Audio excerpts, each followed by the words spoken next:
स्वागत है बच्चों हिंदी कक्षा की ई पाठशाला में। आज की कक्षा में हम पाठ 7 दादी का रेडियो नामक पाठ का अध्ययन करेंगे। बच्चों पिछली कक्षा में आपने इसकी कहानी पढ़ ली थी। आज की कक्षा में हम इस पाठ से दिए गए सामान्य व्याकरण ज्ञान को का अध्ययन करेंगे। तो आइए आप भी मेरे साथ इन प्रश्नों को हल करिए। पहला प्रश्न है, दी गई पंक्तियों को ध्यानपूर्वक पढ़िए। चलिए पढ़ते हैं। रोहित को अपनी दादी से बहुत प्यार था। पूर्ण विराम। रोहित दादी से रोज नई नई कहानियां सुनता। पूर्ण विराम। रोहित को सब दादी का रेडियो कहते थे। बच्चों अब इन पंक्तियों में मोटे काले शब्दों की जगह आप जिन शब्दों का प्रयोग कर सकते हैं उन्हें लिखिए, है ना। बच्चों एक बार फिर से पंक्ति पढ़ते हैं। रोहित को अपनी दादी से बहुत प्यार था, है ना। अब यहाँ पे क्या कर सकते हैं, वह रोहित फिर से लिखा गया है दोबारा रोहित काला अक्षर में, है ना। तो इसकी जगह हम क्या प्रयोग कर सकते हैं, वह भी तो लिख सकते हैं। वह दादी से रोज नई नई कहानियां सुनता, है ना। उसके बाद रोहित को सब दादी का रेडियो कहते थे, इसकी जगह हम ये भी लिख सकते हैं उसको सब दादी का रेडियो कहते थे। तो बच्चों आप देख रहे हैं कि उपरोक्त पंक्तियों में किसी एक व्यक्ति या बच्चे के बारे में लिखा गया है ना। तो उसके नाम का प्रयोग हम वाक्य में बार बार ना कर जिस शब्द का प्रयोग करते हैं उसे क्या कहते हैं, सर्वनाम। जी हाँ बच्चों, संज्ञा शब्दों की जगह इस्तेमाल होने वाले शब्द सर्वनाम कहते हैं, है ना। जब वाक्य में एक ही संज्ञा शब्द के लिए बार बार वाक्य प्रयोग हो रहा है तो वहां पर हम उसकी जगह पे क्या यूज करते हैं बच्चों, प्रोनाउन या सर्वनाम। इंग्लिश में प्रोनाउन कहते हैं और हिंदी में सर्वनाम कहते हैं। सर्वनाम जैसा कि नाम से ही पता है, सामान्य नाम यानी सबका नाम, है ना। आप इससे संबंधित मैंने वीडियो बना रखी है, आप इसको देखकर और अच्छे से समझ सकते हैं कि सर्वनाम क्या होते हैं, इनके कितने प्रकार होते हैं आदि। चलिए अब हम इसी से संबंधित प्रश्न को आगे हल करेंगे।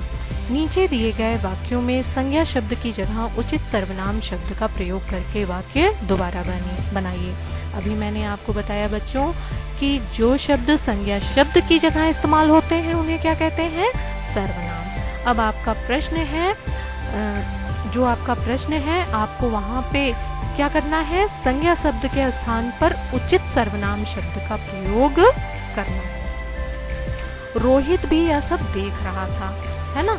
तो हमें किसको बदलना है, किसे रिप्लेस करना है, रोहित।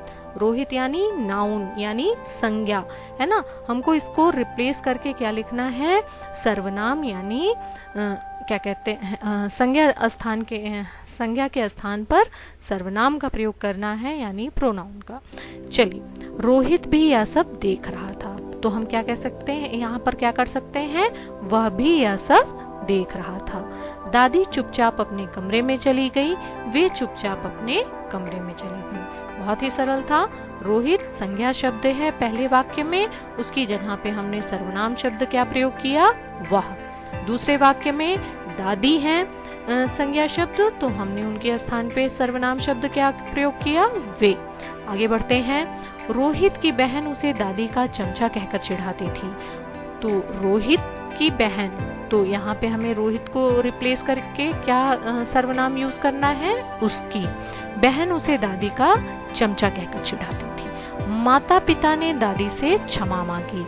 अब हमें माता पिता को रिप्लेस करके सर्वनाम शब्द कौन सा यूज करना है, उन्होंने दादी से क्षमा मांगी। आशा है बच्चों समझ में आ गया होगा आपको। आगे बढ़ते हैं। नीचे दिए गए शब्दों के समान अर्थ वाले शब्द पर घेरा लगाइए। बच्चों मैंने पहले भी आपको बताया था कि समान अर्थ यानी पर्यायवाची शब्द किसे कहते हैं, है ना। जो शब्द समान अर्थ प्रदान करें उन्हें पर्यायवाची शब्द कहते हैं। अब आपको यहाँ पे प्रकाश, है ना, प्रकाश आपका प्रश्न है, तो प्रश्न शब्द है, तो आपको दिए गए विकल्पों में से उससे मिलता जुलता अर्थ वाला शब्द ढूंढना है। तो प्रकाश का मतलब भी उजाला होता है बच्चों, और उजाला का मतलब भी उजाला। प्रकाश होने पर उजाला हो जाता है चारों तरफ, और उजाला शब्द का मतलब तो उजाला होता ही है ना। चलिए अगला है संतान। संतान का क्या होगा? औलाद। सम्मान, सम्मान यानी रिस्पेक्ट। रिस्पेक्ट को और हम किस नाम से जानते हैं? आदर। ठीक है। अगला प्रश्न है, नीचे दिए गए शब्दों को बोल बोल कर पढ़िए।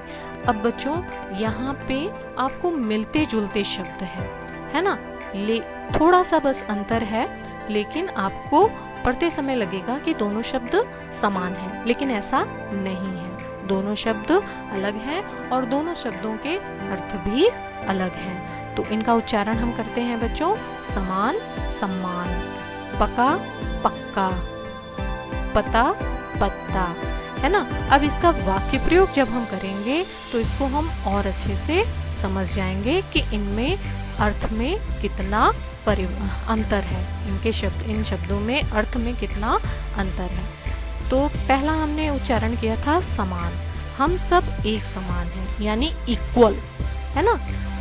भारत में सभी भारतवासी एक समान हैं। हिंदू, मुस्लिम, सिख, ईसाई, हम सब हैं भाई भाई, यानी एक समान है। चलिए अगला है सम्मान।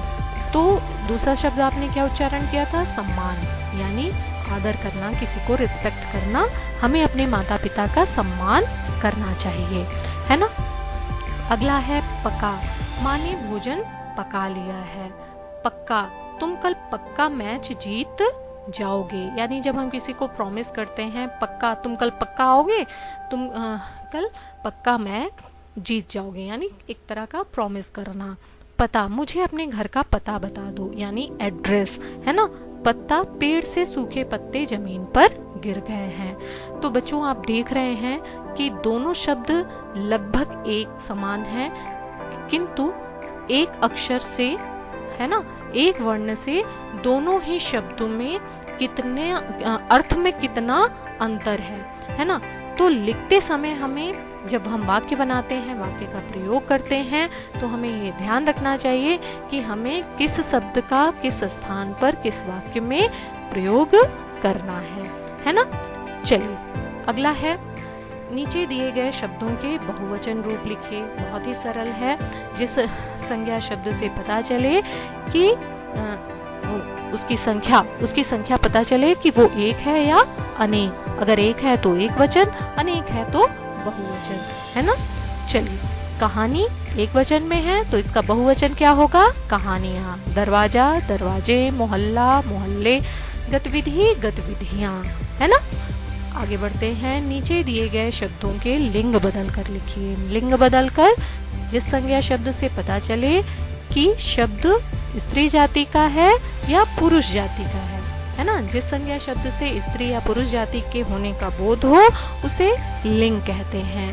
अब आपको यहाँ पे दादा, दादा से क्या पता चल रहा है कि शब्द कौन सा है? पुरुष जाति का बोध करा रहा है ना। तो इसका विपरीत लिंग क्या होगा? दादी, भाई, बहन, चाचा, चाची, लेखक, लेखिका।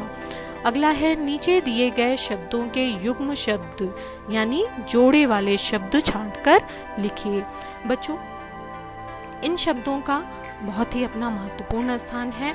कभी कभी ऐसे शब्दों के अर्थ होते हैं और कभी कभी ऐसे युग्म वाले शब्दों के अर्थ नहीं भी होते हैं, लेकिन इनका हम उच्चारण, इनका हम प्रयोग एक साथ करते हैं, जिससे वाक्य को हम अधिक क्या कहते हैं, कविता लिखते समय, ज़्यादातर हम कविता लिखते समय वाक्य की कविता की रोचकता को बढ़ाने के लिए ऐसे शब्दों का हम प्रयोग करते हैं, है ना। यह जरूरी नहीं होता है कि दोनों ही शब्दों का अर्थ हो, और यह भी जरूरी नहीं होता है कि दोनों ही शब्द निरर्थक हो, है ना। जैसे पढ़ाई, लिखाई, घूमना फिरना, उठना बैठना, लेना देना, है ना। इन शब्दों का आप देखते हैं अक्सर ही प्रयोग एक साथ किया जाता है। क्यों? क्योंकि वाक्य निर्माण के समय हमें उसकी रोचकता, उसकी प्रभावशीलता को बढ़ाने के लिए ऐसे शब्दों का प्रयोग किया जाता है। अगला है, नीचे दिए गए शब्दों को बोल बोल कर पढ़िए। हाल, हॉल, काफी, कॉफी, बाल, बॉल, है ना बच्चों। एक ही शब्द है, लेकिन मात्रा की वजह से दोनों शब्दों में कितना अंतर है, ये हम इनके वाक्य प्रयोग करके जानेंगे, है ना। इनके अर्थ परिवर्तित हो जा रहे हैं, और ये बच्चों, ये जो अंग्रेजी के शब्द की मात्रा है और यह अंग्रेजी के शब्दों में लगते हैं जो हिंदी में लिए गए हैं। जैसे हाल, पहले हाल का क्या होगा? हाल चाल, है ना। हम पूछते हैं आपका क्या हाल है, यानी उसकी तबीयत के बारे में पूछते हैं। और दूसरे हॉल का मतलब है मेरे घर के सामने एक हॉल है, जैसे सिनेमा हॉल हुआ, है ना, या बैडमिंटन हॉल हुआ, है ना। तो ऐसी प्लेस को हम हॉल, इंग्लिश में हॉल कहते हैं, जिसका हिंदी में उच्चारण होता, यथावत उच्चारण होता है। उसी तरह काफ़ी, काफ़ी मतलब पर्याप्त, और इसमें जब हम अंग्रेजी के अक्षर का प्रयोग कर देते हैं तो क्या हो जाता है? कॉफ़ी, यानी पीने वाली, है ना, जो कॉफ़ी पी जाती है। मैंने आज कॉफ़ी बनाई। अब यहाँ पे देखिए, बाल यानी हमारे बाल, है ना, बाल यानी केश, हमारे सर के बाल। और दूसरे बॉल का अर्थ है बॉल, यानी बैट बॉल, है ना। मैंने एक बॉल खरीदी, मैं आज बैट बॉल से खेल रहा था।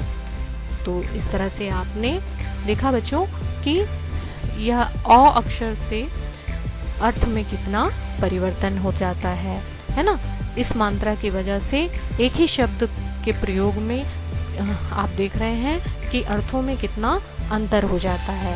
इसलिए लिखते हैं समय हमें बहुत ही सावधानी रखनी है। बच्चों, अब अगला प्रश्न है, दिए गए पत्र को ध्यानपूर्वक पढ़िए, अपनी दादी के जन्मदिन पर बधाई पत्र लिखिए। बच्चों, आप इस पत्र को ध्यान से पढ़ेंगे और अपनी उत्तर पुस्तिका में यथावत कहने का मतलब बच्चों जिस प्रकार से दे रखा है, जहाँ पे एड्रेस दिया है, जहाँ पे दिनांक दिया है, जहाँ पे संबोधन दिया है, जहाँ पे अभिवादन दिया है, जहाँ पे विषय दिया है ना, और जहाँ पे समाप्ति के शब्द हैं, आपको यथावत उसी स्थान पर लिखना है। क्यों? क्योंकि परीक्षा की दृष्टि से बच्चों जब हम इनका स्थान परिवर्तन कर देते हैं, जब हम शब्दों की हेरा फेरी कर देते हैं, यानी इधर उधर स्थान बदल देते हैं, तो हमारे नंबर कट जाते हैं। पत्र पे मैंने अभी वीडियो बना रखी है, आप वहाँ से जाकर देख सकते हैं कि पत्र लिखते समय पत्र किसे कहते हैं, पत्र लिखते समय हमें किन किन बातों को ध्यान में रखना चाहिए, और पत्र के कितने भाग होते हैं और उनकी क्या महत्वपूर्ण भूमिका होती है। यहाँ पर मैं संक्षिप्त में आपको बता रही हूँ कि बच्चों, पत्र, है ना, पत्र वो माध्यम है जिससे हम अपनी बात अपने सगे संबंधियों या फिर दूसरे किसी व्यक्ति तक आसानी से, सरलता से, सुगमता से पहुंचा सकते हैं, है ना। आज टेलीफोन, बहुत सारे संसाधन हैं, किंतु आज भी पत्र एक सबसे सस्ता, सरल और सुगम साधन है। लेकिन पत्र लिखते समय हमें किन किन बातों को ध्यान में रखना चाहिए, ये सारी चीज़ें मैंने अपने वीडियो में अभी आपको बताई हैं। आप उसको अवश्य देखिएगा, तब आपको समझ में आ जाएगा कि पत्र लिखते समय हमें क्या क्या ध्यान रखना चाहिए, है ना। पत्र बच्चों दो प्रकार के होते हैं। एक पत्र जो हम अपने मित्र, सगे संबंधी, परिवार के सदस्यों को लिखते हैं, और दूसरा पत्र वो पत्र होता है जो हम किसी अधिकारी को या फिर स्कूल के प्रधानाचार्य को या फिर किसी संपादक को या फिर किसी पत्रकार को, है ना, किसी ऐसे व्यक्ति को लिखते हैं जिससे हमारा कोई पारिवारिक संबंध नहीं होता। पत्र के इन्हीं दो भेदों को हम दो प्रकार कहते हैं, पत्र के दो प्रकार कहते हैं।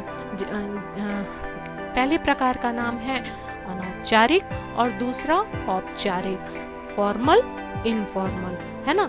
अनौपचारिक में वो पत्र आएंगे बच्चों जो मित्र, सगे संबंधी और परिवार के सदस्यों को लिखे जाते हैं, है ना, जिनको हम जानते हैं। और औपचारिक पत्र जिनको हम जिनसे हमारा कोई पारिवारिक संबंध नहीं होता, ऐसे व्यक्तियों को हम पत्र लिखते हैं। वो कौन से पत्र होते हैं? औपचारिक। वो किसी विभाग के अधिकारी हो गए या फिर कोई कर्मचारी हो गया, है ना। उन्हें हमें कोई सूचना देनी है या हमें कोई शिकायत करनी है या उनसे हमें कोई प्रार्थना करनी है, तो वो पत्र औपचारिक पत्र होते हैं। दोनों की भाषाओं में अंतर होता है, दोनों की लेखनी में अंतर होता है बच्चों। तो इससे संबंधित मैंने वीडियो दे रखी है, आप उसको अवश्य देखिएगा, तो वहाँ पर आपको अंतर समझ में आ जाएगा कि दो पत्रों को लिखते समय हमें किन किन सावधानियों का अलग अलग ध्यान रखना चाहिए। दोनों की भाषाएं एक जैसी नहीं हो सकती। तो बच्चों, इस तरह से आज की कक्षा में बस इतना ही। धन्यवाद।